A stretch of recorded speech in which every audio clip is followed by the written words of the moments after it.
नमस्कार बच्चों। अभी हम लोग क्वेश्चन नंबर 10 देखते हैं। क्वेश्चन नंबर 10,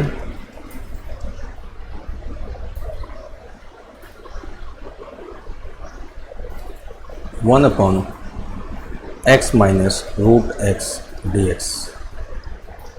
दिस इज, इस क्वेश्चन में आप क्या कॉमन लेंगे? आप कॉमन लेंगे root x. This will be root x minus 1 d x. किसको टी एज्यूम करेंगे?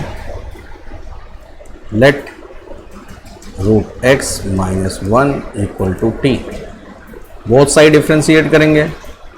This will be 1/2 root x d x equal to d t. और फिर आप ऑब्जर्व करेंगे कि जो रिमेनिंग पार्ट है, क्योंकि हमने तो केवल इसको टी एज्यूम किया है, इसके अलावा जो रिमेनिंग पार्ट है 1/रूट x d x, that is a multiple of this. 1/रूट एक्स डी एक्स के प्लेस पे आएगा क्या? 2 डी टी। और फिर that will be, this problem will be 1/t 2 dt, 2 constant coefficient. और अब बाकी आप 1/t का इंटीग्रेशन कर सकते हैं, log t मॉड लगा दें प्लस सी। लॉग के बाद मॉड लगाना, यहाँ पे वेरिएबल्स आते हैं तो मॉड लगाना ज़रूरी है, क्योंकि मॉड इसलिए लगाना ज़रूरी है कि नेगेटिव नंबर्स का लॉग फाइंड नहीं किया जाता। तो वेरिएबल में अगर कोई नेगेटिव आ जाता है, होगा, तो ऑटोमेटिक मॉड से वो नॉन नेगेटिव हो जाएगा। ठीक है। और ये तो ऐसे ही एग्जाम्पल कर रहे थे, एक्स स्क्वायर का derivative, integral anti derivative x³ 3 + c, और c इज़ आर्बिट्री कांस्टेंट जो कि 0 से लेके 0 1, मतलब कोई भी नंबर पुट कर सकते हैं c के प्लेस पे। और this will be, this is the curve of x³ 3। Question number 11 आप देख लीजिए, किसको आप, चूँकि आप सब्स्टिट्यूशन स्टेप पे आ चुके हैं तो रीअरेंजमेंट प्लस सब्स्टिट्यूशन दोनों होगा। क्वेश्चन नंबर 11 में नोमरेटर में +4 - 4 आप करके भी प्रॉब्लम सॉल्व कर सकते हैं, और कोई और दूसरा रास्ता हो तो आप उसको भी देख लीजिएगा। Question number 12, x³ - 1 rest power 1/3 x rest power 5। तो question number 12, x³ - 1 rest power 1/3 x rest power 5 dx। Let x³ - 1 equal to x, differentiate करेंगे, this will be 3x² dx equal to, sorry you have to take this as a t, this will be dt। फिर जैसा हर बार discuss करते हैं कि we have suppose only this as a t, remaining portion x raised to power 5 है, you can rewrite this as a, तो आपको थोड़ा सा और इजी वे में दिखेगा।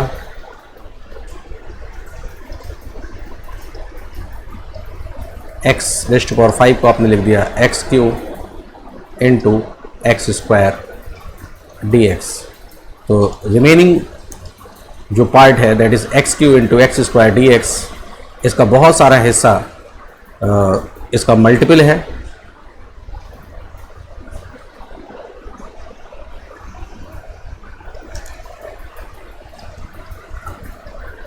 x³ - 1 के प्लेस पे आपका आ गया t rest power 1/3 x Q के प्लेस पे हो गया T plus 1 and x square D x के प्लेस पे आ गया D T upon 3। Substitution means कि जब आप नया वेरिएबल किसी पार्ट ऑफ एक्सप्रेशन की जगह पे इंसर्ट करते हैं तो ओवरऑल प्रॉब्लम उसी वेरिएबल की फॉर्म में कन्वर्ट हो जाना चाहिए, और कन्वर्ट होने के साथ साथ ऐसे स्टैंडर्ड फॉर्म में चेंज हो जाना चाहिए पूरा प्रॉब्लम, ताकि आप उसको ईजिली इंटीग्रेट कर सकें। क्योंकि अगर इंटीग्रेबल फॉर्म में नहीं कन्वर्ट होगा तो आपका सब्स्टिट्यूशन प्रॉपर नहीं है। टी रेस्ट पावर 1/3 से मल्टीप्लाई कर दिया, टी रेस्ट पावर 1/3 प्लस और टी से मल्टीप्लाई होगा, this will B T rest power 4/3 dt। Now x raised power n का फार्मूला अप्लाई करके आप इसको भी इंटीग्रेट कर सकते हैं और इसको भी इंटीग्रेट कर सकते हैं। सब्स्टिट्यूशन, जिस भी एक्सप्रेशन को आप t सपोज कर रहे हैं, जिस भी एक्सप्रेशन के प्लेस पे कोई भी न्यू चीज़ सब्स्टिट्यूट कर रहे हैं, तो ओवरऑल प्रॉब्लम उसी नए वेरिएबल की फॉर्म में कन्वर्ट हो जाना चाहिए, और कन्वर्ट होने के साथ साथ वो ऐसे स्टैंडर्ड फॉर्म में, इंटीग्रेबल फॉर्म में कन्वर्ट हो जाना चाहिए, ताकि उसे इंटीग्रेट किया जा सके by using some standard formula. For example, हमने इससे पहले एक टफ प्रॉब्लम सॉल्व किया है कि x square plus 2x plus 2 को हमने ये लिखा, देन आफ्टर x प्लस 1 को हमने t एज्यूम किया। जब हमने x प्लस 1 को t एज्यूम किया तो लास्ट में जो प्रॉब्लम कन्वर्ट होके आया, तो x प्लस 1 को tan थीटा एज्यूम किया, लास्ट में जो प्रॉब्लम कन्वर्ट होके आया वो ओवरऑल प्रॉब्लम थीटा वेरिएबल की टर्म में कन्वर्ट हो गया। वो अलग बात है कि हम कॉज स्क्वायर थीटा का स्टैंडर्ड फार्मूला नहीं जानते हैं, तो but cos theta, cos 2 theta, cos ax plus b, इन सबको हम इंटीग्रेट कर सकते हैं। तो इसीलिए हमने कॉज स्क्वायर थीटा को इस फार्मूले का यूज़ करते हुए हमने कॉज स्क्वायर थीटा को कॉस 2 थीटा की फॉर्म में लिखा था, और आपने उसका इंटीग्रेशन देखा। क्वेश्चन नंबर 12 के साथ साथ क्वेश्चन नंबर 13 बता रहा है साफ साफ 2 + 3x³ को आप अगर t एज्यूम करेंगे तो 2 का हो जाएगा 0 और 3x³ का हो जाएगा 9x² dx, और ये जो रिमेनिंग पार्ट होगा that will B x² dx। x² dx is the multiple of 9x² dx। Similarly question number 14, log x को आप m एज्यूम और t एज्यूम करेंगे तो this will be 1/t rest power m। क्योंकि log x को आपने t assume किया है, डिफ्रेंशिएट करने के बाद आएगा 1/x dx, और यहाँ पे जब इंटीग्रेशन करेंगे तो 1/x dx दिखेगा, that will be multiple of after substitution जो भी डिफ्रेंशिएट करके आया है उसका मल्टीपल होगा। Question number 15, 9 - 4x² whole t assume कर सकते हैं आप, 9 का हो जाएगा 0, -4x² का हो जाएगा -8x dx, और यहाँ पे जब इंटीग्रेट करेंगे तो आपको मिलेगा x dx, जो रिमेनिंग पोर्शन है x dx is the multiple of -8x dx। Here e⁻²x + 3 special most important से होगा 1/2 e⁻²x + 3। यहाँ पे e⁻x² लिखा हुआ है, नोमरेटर में x है, आप जस्ट x² को t एज्यूम करें। After differentiation this will B 2x dx, और यहाँ पे इंटीग्रेट करते समय आएगा, नोमरेटर में रहेगा आपके पास x dx, जो रिमेनिंग पोर्शन रहेगा that will B x dx, और that will be multiple of 2x dx। Question number 17 ये पार्ट हमारे पास हो जाता है। उसके बाद आप आते हैं क्वेश्चन नंबर 18 पे।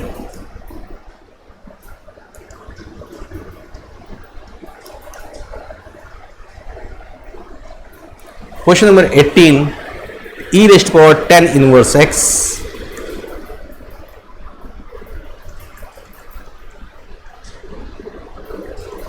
+ x²।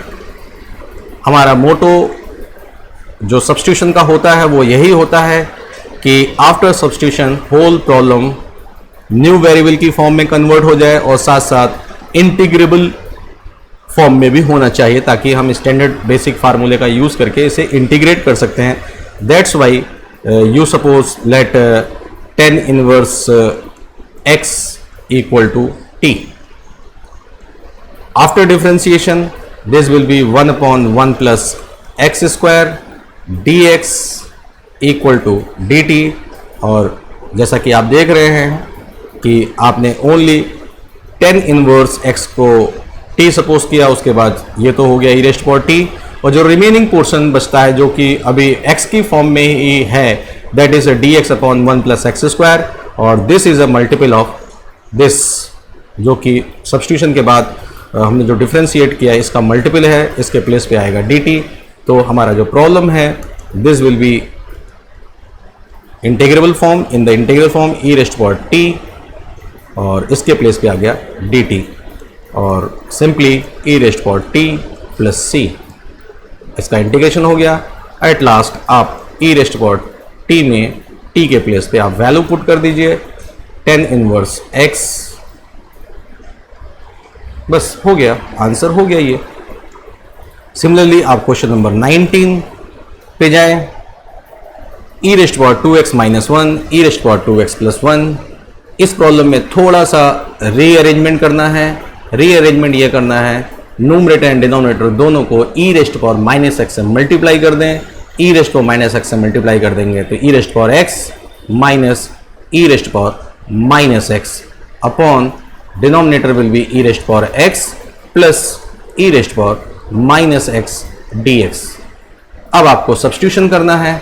सब्स्टिट्यूशन के लिए आप जो है, जो डिनोमिनेटर में लिखा हुआ है e रेस्ट पावर x प्लस e rest power minus x, इसको आप t एज्यूम कर लें. After differentiation e rest power x का derivative e rest power x, और e rest power minus x का derivative minus e rest power minus x, and this will be dx equal to dt.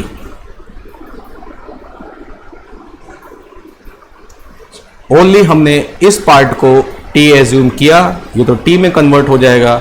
जो remaining part हमारे पास बचता है that is e rest power x minus e rest power minus x into dx. This is a multiple of this.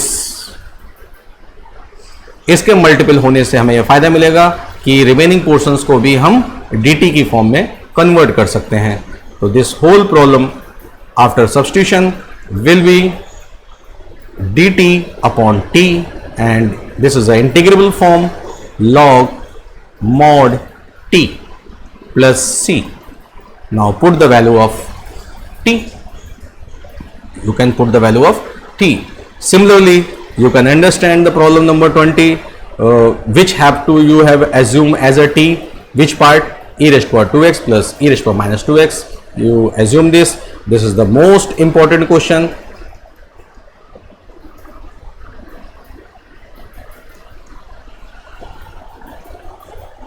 ठीक है. Question number 21 पहले भी आ चुका है ऐसे चीजें क्वेश्चन नंबर 21 के बारे में. क्वेश्चन नंबर 21 बिल्कुल ऐसे ही है जैसे एक टिपिकल सा प्रॉब्लम हमने सॉल्व कराया था आपको, और उसमें आपको कहाँ पहुँच गए थे, आप आ गए थे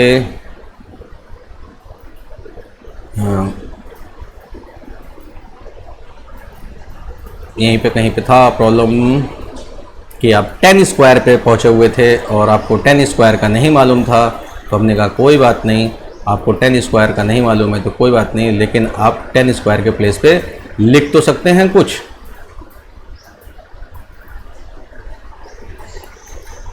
वो प्रॉब्लम था this.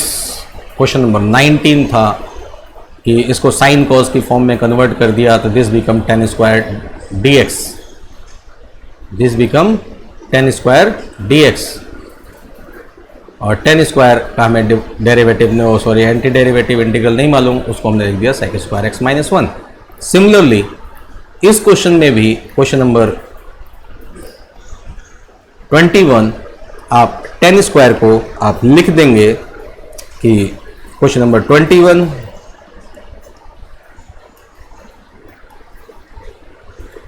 you can write this as a sec square 2x minus 3 minus 1 dx।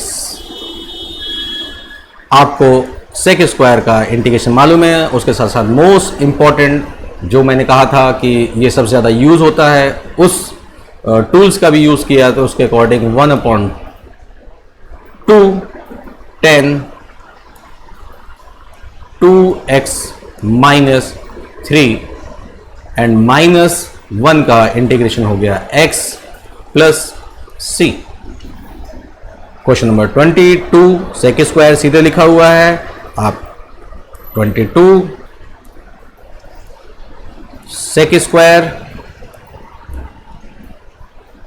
7 minus 4x, चूंकि यहां पे x ना होके ax प्लस बी की फॉर्म में है, x को रिप्लेस किया गया x प्लस बी से, a के प्लेस पे यहाँ पे -4 है, तो इसके according this will be 1/-4 10 7 minus 4x plus c। Question number 23 आप ये देख रहे हैं कि 1/√1 minus x square 1/√1 minus x square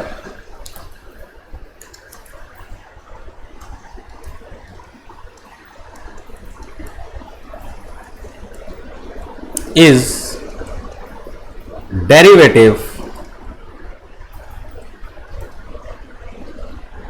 या multiple of derivative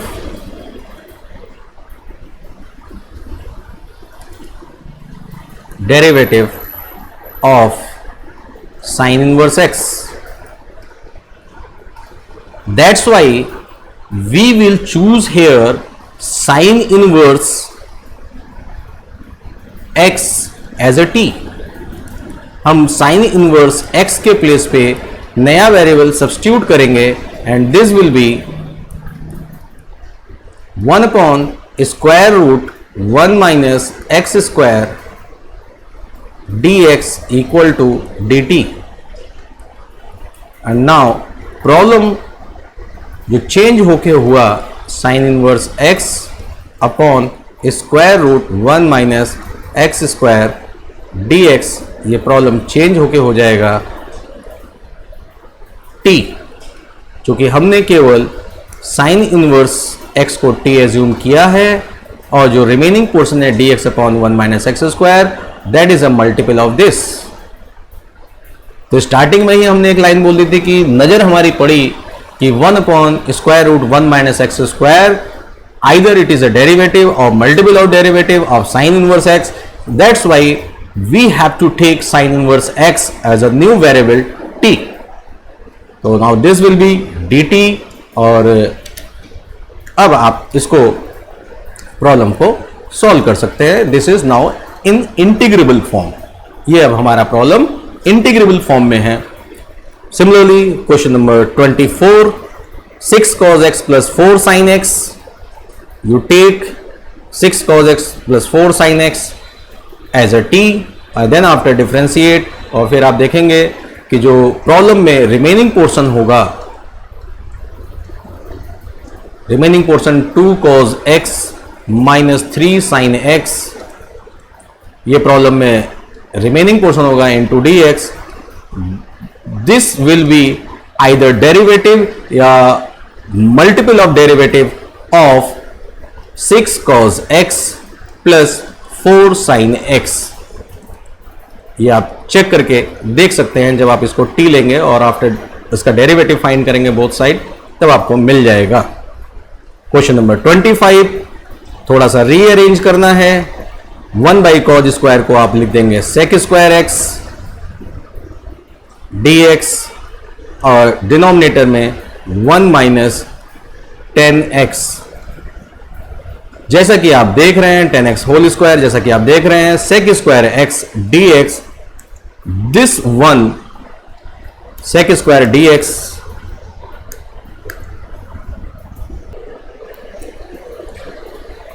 sec square dx is the multiple of, is the derivative or multiple of derivative of 10x. That's why you take 1 minus 10x as a new variable equal to t. Differentiate किया, 1 0 हो गया, minus sec square x d x equal to d t. जैसा मैंने कहा था, अगर आप sec square x dx, this is a derivative or multiple of derivative of 10x, तो हमने 1 माइनस 10x को लिया, तो ये रिमेनिंग पोर्शन इसका मल्टीपल है, जिसके कारण से 1 माइनस 10x होल स्क्वायर तो t की फॉर्म में कन्वर्ट हो जाएगा, जो रिमेनिंग पोर्शन है वो dt की फॉर्म में कन्वर्ट हो जाएगा. इस तरीके से प्रॉब्लम हम सॉल्व कर सकते हैं.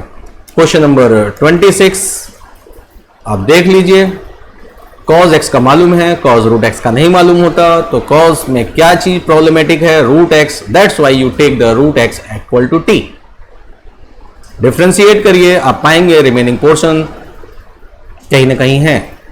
रूट x को हम कर सकते हैं, रूट साइन 2x को हम डिफ्रेंशिएट नहीं कर सकते. That's why you have to take this sine 2x as a t, because sine 2x जो रिमेनिंग पोर्शन होगा cos 2x dx, that is the derivative of sine 2x और multiple of derivative of cos 2x.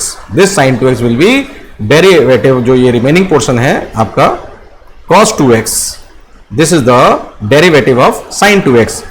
Derivative नहीं होगा तो multiple of derivative of sine 2x होगा. Question number 28. This cos x, जब आप problem solve करना शुरू करेंगे तो यहां पे dx भी लिखेंगे. तो आप देखें कि cos x dx, cos x is the derivative of sin x. That's why you have to take 1 plus sin x equal to some new variable t. Question number 29. cot x log sin x. cot x किसका derivative होता है? तो मुझे मालूम है थोड़ी देर पहले कि एक फार्मूला हमने लिखाया था, 4 स्पेशल फार्मूले हमने डिस्कस किए थे. cot x का इंटीग्रेशन log sin x होता है. देयरफॉर इसका मतलब ये हुआ कि जो हमारा log sin x है, log sin x, इसका डेरिवेटिव cot x होगा. इसका डेरिवेटिव cot x होगा, because log sin x is anti derivative of cot x. Therefore cot x is the derivative of log sin x. तो log sin x का derivative cot x होता है, और यहां पे प्रॉब्लम में हमारे पास लिखा हुआ है cot x. तो ये जो पोर्शन है, this cot x is the derivative of log sin x. That's why log sin x will be taken as a t. 30. Sin x is the derivative of cos x.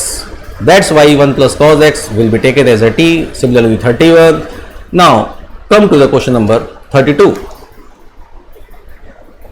First of all, you change this question in the sin cos form. Change this question in the sin cos form. Some arrangement भी करने होंगे, क्योंकि आप substitution method पे जब आप पहुंच गए हैं तो रीअरेंजमेंट एंड सम सिंप्लीफिकेशंस, ये सब चीज़ें इसमें इन्वॉल्व होकर प्रॉब्लम्स सेकंड लेवल की बनेंगी. फर्स्ट लेवल की टेक्निकलिटी, टिपिकलिटी वो इन्वॉल्व रहेगी, साथ साथ सेकंड लेवल की भी इन्वॉल्व रहेगी. फर्स्ट 2 लेवल की जो टेक्निकल बातें हैं, कॉन्सेप्ट है, वो चीज़ें इन्वॉल्व होकर आपको सब्स्टिट्यूशन मेथड में प्रॉब्लम मिलेगा.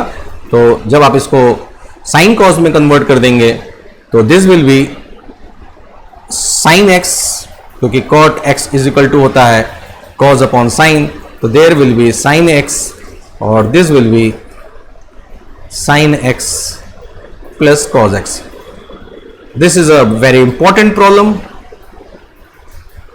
क्योंकि इसमें कुछ रीअरेंजमेंट एंड सम सिंप्लीफिकेशंस आपको पहले करने पड़ रहे हैं, because sine x is the derivative of cos x. अगर मैं कॉज एक्स को टी एज्यूम कर लूंगा तो यहां पे क्या होगा, कुछ नहीं कर सकते हम, तो कुछ ना कुछ आपको यहां पे चेंजेस करने पड़ेंगे.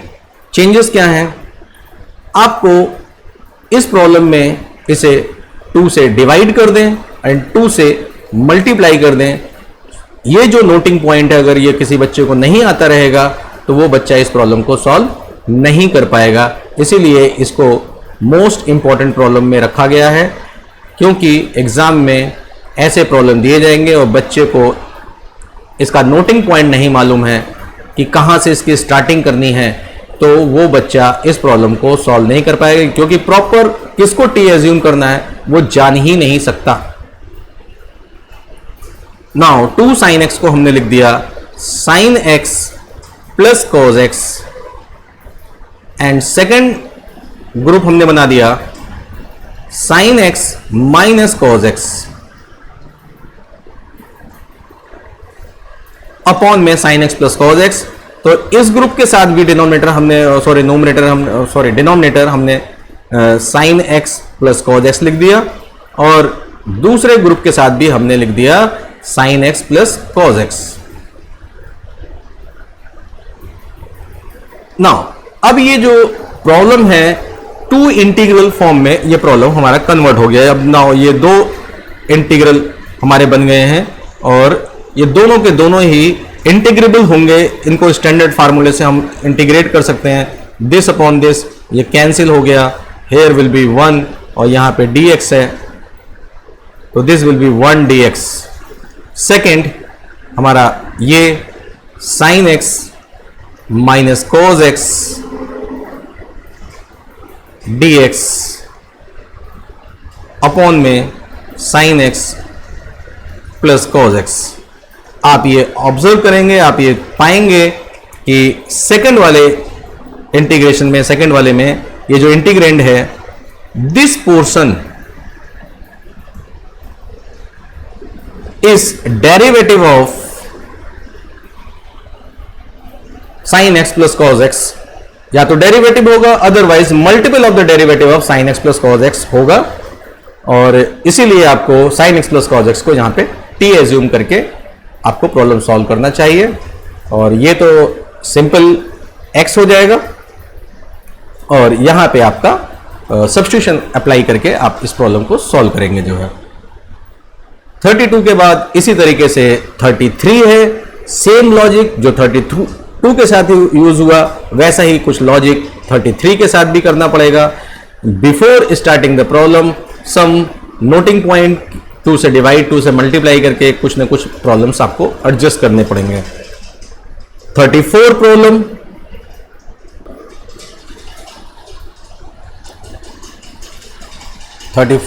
में आप थोड़ा सा मॉडिफिकेशन आप करें. मॉडिफिकेशन क्या करना है कि जैसा कि न्यूमरेटर रूट 10x है, तो डिनोमिनेटर में भी जितनी भी चीज़ें इसको 10x की फॉर्म में कन्वर्ट कर लीजिए आप. तो रूट 10x और 10x की फॉर्म में जब आप कन्वर्ट करेंगे इसको, क्योंकि यहाँ लिखा है साइन एक्स कॉज एक्स, उसको करने के लिए आपको यहाँ पे कॉज स्क्वायर एक्स से डिवाइड करिए और यहाँ पे कॉज स्क्वायर एक्स से मल्टीप्लाई करिए. जैसे ही आपने ये पार्ट किया तो आप देखेंगे कि 1 by cos square this will be sec square x